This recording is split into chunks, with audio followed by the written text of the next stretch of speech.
What's up, everybody? Jacob Rothenberg here, giving to you yet another stellar video on Kindle self-publishing. What we're going to talk about today is actually based on a question that a member in my mastermind group, Allison, asked in regards to best practices for any keyword you publish for on Amazon. So whether your book is on science, well, not for anything nonfiction, anything that's tech related, maybe it's related to sports, nutrition, self-development, finance. These are general best practices applicable to just about any keyword you can publish for nonfiction, for Kindle self-publishing.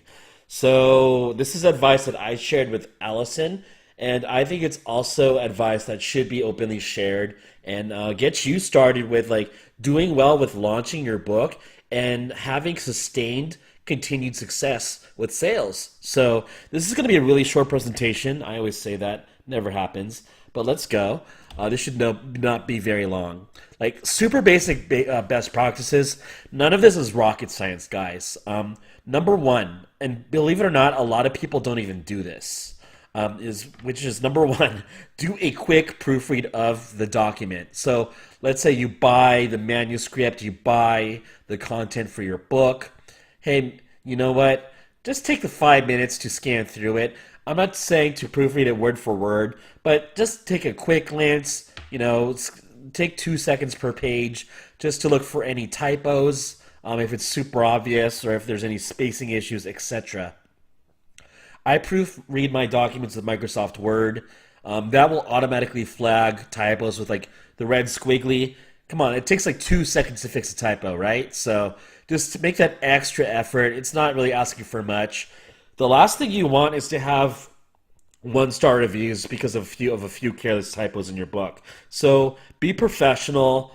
You want to be launching a professional product that has a good reputation for quality. Make it a practice, make it a standard of yours to have high quality content in your books, which also means having no significant grammatical errors or any significant typos. Number two, you want to confirm that the cover you have, that you outsource, that you made by yourself, is of decent quality. If you're not a graphic designer, be really honest with yourself with the free cover that you made. Is it really halfway decent? Is it a cover of a book that you would honestly buy? Ask yourself that.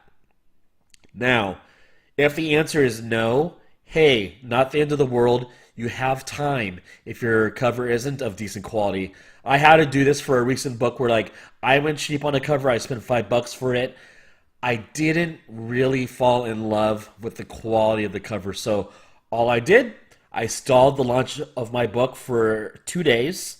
I went ahead, paid a bit more for a new cover. Guess what? The new cover is 100 times better looking than the one prior. It's something that I'm comfortable with using, and I just needed that honest dialogue with myself. Hey, this $5 cover is, I guess, okay, but I don't think I'd buy a book that looked like this if I were really being true to myself. So, just have that conversation, and even if you're on a low budget, just please spend that extra $5 or $10 that it takes to have a decent cover done by a professional. Okay, Fiverr.com. Go there. You'll find a decent cover creator, especially in the $10 to $25 range. $10 pretty much guarantees you a half decent cover. Okay. So, and if you need help finding a cover designer, go to me. I have no problem sharing who I use on Fiverr. Not a secret at all. Likewise, regards to coming up with a strategy for pricing, look at other competitors in your space and come up with an initial competitive price that is enticing to customers. So yes, price is not everything when it comes to the choice for a book compared to others. Your book versus other competitors. Price is not the number one factor, but if you've got 2 books of similar quality, or maybe your book is slightly better than your competitors, and you've got a lower price, it's going to be all that more compelling to go with you for that sale. So That's a great way just to get sales ramped up. Is like I personally set my books super low with my pricing. Now that's because I've got other books in my repertoire, so like I'm not really keen on having to make money off of my book at launch. Like I am willing to make $1 per copy right when I start off. You know why? I can always raise the price. What I'm doing is to simply get as many books as possible sold for my title so that it will be ranked better for my search listing on the keyword. Now, I'll get to this. I'll circle back to this in a bit. Now, if you're someone like Allison, if you're a new publisher, you might want to consider maybe having a little bit higher of a price. If you need that income really urgently, if you need it to start kicking for you, go ahead. You know, like it depends for every niche, of course. But if you want to go at $12 or $13 list price for your book and start making $3-4 royalties right off the top, by all means, go for it. Go ahead. Your call. Last, this cannot be stressed enough. This is something that most publishers lack in following through with, which is produce the freaking audiobook. Okay, even if you've got a recipe book, you can just do the 50-50 zero upfront narration deal with someone on ACX. Someone will narrate your book. It will go up on sale, and you'll make at least one sale that you wouldn't have otherwise if you didn't produce the audiobook. And guys, you'd be really, really surprised with what sells well on audiobook. I've had Python programming do very well for me on audiobook. It's still doing well. I'm making $4 per audiobook on it, you know, times XX amount per month. Like it's just absolutely killer. And you'd be surprised too with diet books. Self-development is huge. Nutrition is huge. Like you got to do it. If you're not doing it, you're literally leaving money on the table. You are just not serious about making money. So, hey, I'm not someone who's always going to advocate the 100% upfront payment if you're starting out. Of course, you should. You definitely should pay upfront for a narrator. But hey, I understand. Like maybe you're in a tough financial situation. Maybe you don't have that cash initially to bankroll a narrator. So go ahead. If you're starting out and there's just no way you can get started by paying upfront for a narrator, go ahead and do the 50-50 split. You might honestly regret it later, but if it's between not doing an audiobook and doing the 50-50 split, you are so much better doing the 50-50 split. Just to get started, just get the audiobook out by any means. You must. You must. Now, also, what I was circling back to with like getting sales done for your book is like, yes, you want to have a lower price too. Why is it so important to like have a lower price and get your book sold en masse? Is that number of sales for your book is the number one influencer currently for Amazon's ranking algorithm. The more books you sell, the better you will rank for your keyword. This is undisputable. Now, no one really knows the whole algorithm behind the ranking for books. No one can tell you for sure what that exact algorithm is. But it is undisputable at this point that the number one influencer for that algorithm is your number of sales over a period of time. So, and that's long term. So if you have like a bad week or a bad month, hey, it's not going to play like a critical role if you've had a solid track record of sales on Amazon. So you want to get it going with not just lower price, but also you want to use Amazon Marketing Services, AMS ads. All this is basically a CPC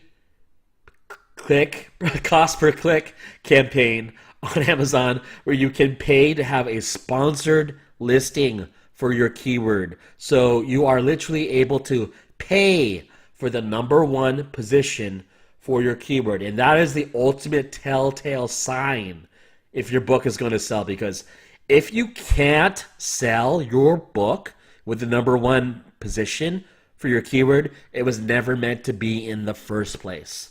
And hey, if your book is good, it will sell through AMS. I've got students who can swear by this. I've got brand new publishers who are using AMS and can swear to you that they have profitable campaigns with their newer books that have nothing going on with ranking or reviews yet, but they sell just because they pay for the position. All right, so you got to do it. I'm doing it. Now, I'm not saying you got to like throw racks on racks for a new book, okay? I am not saying that. But for like a guide that I have, small time guide, 10 reviews, nothing special. I budget $5 a day in ad spend for it. And hey, it doesn't even reach that quota of $5 per day, so it's more like $2 per day for me. That's what I'm willing to spend to get my books boosted, and you should too. If you are serious about having your book take off, like my books have and currently do, if you want to make $200 a day, you better damn sure you make use of AMS. Now, this is not my program, so I have no bias in suggesting this to you. But if you really want to become a master at running profitable AMS campaigns, if you want to have I don't want to exaggerate, but a 3-to-1 rate of investment, return on investment with AMS ads, meaning you make $300 per every $100 you spend on AMS ads. It is possible. There's people with dashboard proof. You want to check out this new program, AMS Ads Formula. It's not, again, this is not my program, not my course. I'm just pitching this because it works. Okay? So this course is created by a top publisher that is actually one of my, I would guess you could say, colleagues, one of my friends, one of my cohorts, Marco. He's another student in my self-publishing blueprint who is doing extremely well, and he actually quit his computer programming job to publish full-time, and a lot of his success comes from Amazon Marketing Services and just how fucking awesome he is at running it. Okay, so you gotta check it out. I'm gonna leave the link below right at the top so you can't miss it. Hey, if you're not willing to invest in it's very affordable. It's like it's really freaking cheap. Like, you can get this course right now.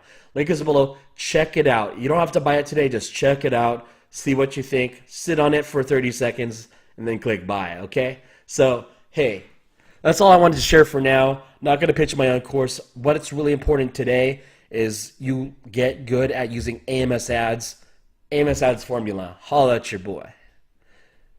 Like this video, subscribe. I'll have more good content for you coming. 2.5 weeks, Cancun Mastermind. Can't wait. Let's go, baby. Until then, later.